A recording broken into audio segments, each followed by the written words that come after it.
तारा बेटा बताओ, तुम्हें रक्षाबंधन पर पहनने के लिए कौन सी ड्रेस चाहिए? माँ मैं बताऊं, मेरी तारा ये ब्लू वाली फ्रॉक पहनेगी। अरे भैया, आपको तो मेरी पसंद पहले से ही पता थी। भैया ये ब्लू वाली फ्रॉक पैक कर दीजिए। एकता बेटा, तुम्हें कौन सी फ्रॉक पसंद आ रही है?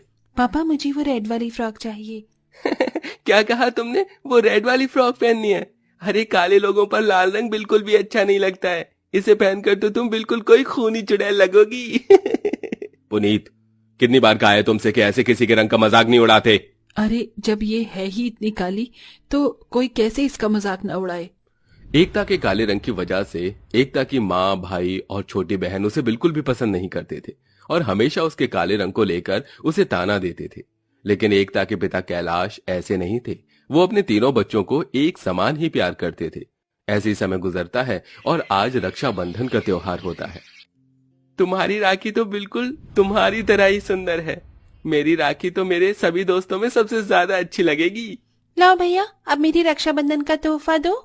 ये लो, तुम्हें ये वाला टेडी बियर चाहिए था ना? हाँ भैया, मुझे यही वाला बड़ा टेडी बियर चाहिए था। अब मैं इसके साथ रोज खेलूंगी। तारा जैसे ही राखी बांधकर हटती है, एकता भी पुनीत को राखी बांधने लगती है, जिसे देख पुनीत एकता को धक्का दे देता है। पुनीत, तुमने एकता को धक्का क्यों दिया? मैं नहीं चाहता कि वो अपने काले हाथों से मुझे राखी बांधे। लेकिन भैया क्यों? आपने तारा से भी तो राखी बनवाई है ना? क्योंकि वो गोरी है और सुंदर, तुम्हारी तरह काली और बदसूरत नहीं है। मेरी बात कान खोल कर सुन लो, मेरी सिर्फ एक ही बहन है और वो है तारा। तुम मेरी बहन नहीं हो। एकता के काले रंग की वजह से पुनीत रक्षाबंधन पर उससे राखी भी नहीं बनवाता है।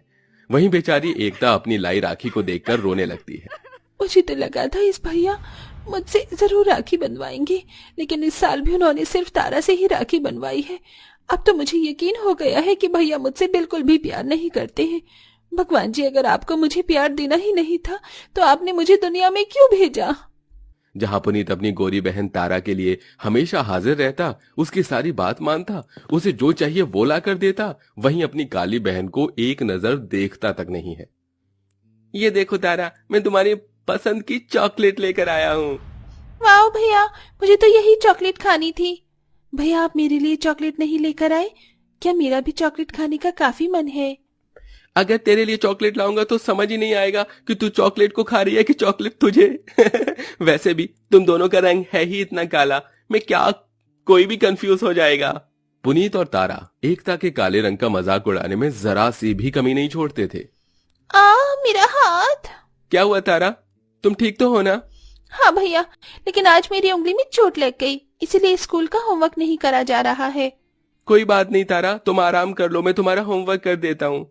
पुनीत रात भर जागकर अपने स्कूल के काम के साथ साथ तारा का भी स्कूल काम करता है। तारा, झूला झूलने में काफी मजा आ रहा है ना? है? हाँ भैया, थोड़ा और तेज झूला झुलाओ ना। तारा, तुम कब से झूले पर झूल रही हो? मुझे भी झूलने दो। इस पर सिर्फ मेरी बहन ही झूलेगी, ना कि तुम।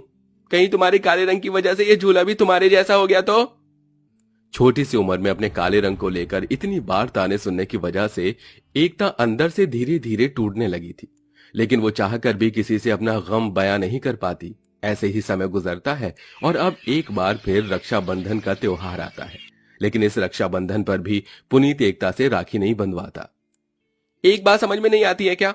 मैंने कितनी बार कहा है तुमसे, तुम मुझे राखी नहीं बांधोगी, लेकिन फिर भी हर रक्षाबंधन पर अपनी ये काली शक्ल लेकर मुझे राखी बांधने के लिए आ जाती हो। अगर आइंदा मेरे पास राखी लेकर आई तो फिर देखना तुम। एकता का इस रक्षाबंधन अपने भाई को राखी बांधने का सपना यूं ही रह जाता है। समय बीतने के साथ साथ पुनीत और तारा का बर्ताव एकता के लिए और बुरा होता जा रहा था। ऐसे ही काफी समय गुजर जाता है और आज ये तीनों बहन भाई बड़े हो जाते हैं। जन्मदिन की बहुत बहुत बधाई हो मेरी प्यारी बहन। ये देख, मैं तेरे जन्मदिन पर क्या तोहफा लेकर आया हूँ। ये ले, तेरी नई स्कूटी की चाबी। क्या स्कूटी की भैया? मुझे तो लगा था कि आप मुझे कोई अच्छी सी ब्रांडेड कार दोगे। तारा, तुम तो जानती हो ना कि मेरी कुछ वक्त पहले ही नौकरी लगी है, लेकिन मैं तुमसे वादा करता हूँ कि अगले बर्थडे पर तुम्हें मैं कार ही दूंगा। रहने दो भैया, आपने मेरा सारा मूड खराब कर दिया। तारा स्कूटी की चाबी जमीन पर फेंककर मुंह बनाकर चली जाती है। बड़े होते ही पुनीत का प्यार अपनी गोरी बहन के लिए बढ़ता ही रहता है। वहीं तारा धीरे धीरे बदलने लगी थी और अपने भाई के प्यार और उसकी दी हुई किसी भी चीज की इज्जत नहीं करती थी। ऐसे ही थोड़ा समय और गुजरता है और अब एक बार फिर रक्षाबंधन का त्योहार आने वाला होता है। तारा को बचपन से ही ब्लू कलर काफी पसंद है। रक्षाबंधन पर जब मेरी बहन ये ब्लू रंग का सूट पहनेगी तो बहुत सुंदर लगेगी। पुनीत रक्षाबंधन के लिए अपनी गोरी बहन के लिए उसकी मनपसंद रंग का सूट खरीदता है और उसे ले जाकर देता है। ये देख तारा, मैं रक्षाबंधन के लिए तेरी मनपसंद रंग का सूट लेकर आया हूँ। इस रक्षाबंधन पर तुम इसे ही पहनना। हाँ भैया, आपका दिमाग तो नहीं खराब हो गया है? बचपन और जवानी में कितना फर्क होता है। क्या आपको जरा भी मालूम नहीं? जो चीज मुझे बचपन में पसंद थी अब बिल्कुल नहीं पसंद है। अपनी सोच भी कैसे लिया कि मैं ये सूट पहनूंगी। तारा अपने भाई को खरी खोटी सुनाकर उसका लाया हुआ सूट जमीन पर फेंककर चली जाती है, जिसे देख एकता को बिल्कुल भी अच्छा नहीं लगता और एकता उस सूट को उठाकर पुनीत के पास लेकर जाती है। भैया, वो आजकल तारा की एग्जाम चल रहे हैं ना, इसलिए उसका मूड थोड़ा खराब है। आप उसकी बात का बुरा मत मानिए। तुमसे क्या किसी ने कोई एडवाइस ली है? हाँ, मैं जानता हूं मेरी बहन का मूड खराब है, मुझे बताने की कोई जरूरत नहीं है। एकता जहां हमेशा अपने भाई के प्यार के लिए तरसती आई थी, वहीं तारा को अपने भाई के प्यार की जरा सी भी इज्जत नहीं थी। मैं जानती हूँ भैया इस साल भी मुझसे राखी नहीं बनवाएंगे। मैं फिर भी इस साल उनके लिए अपने हाथों से राखी बनाकर रहूंगी। न जाने कब मैं अपने भाई को राखी बांध पाऊंगी। जहां एक तरफ एकता अपने भाई के बुरे बर्ताव के बाद भी उसके लिए अपने हाथों से राखी बनाती है, तो वहीं तारा को रक्षाबंधन से कोई फर्क ही नहीं पड़ रहा था।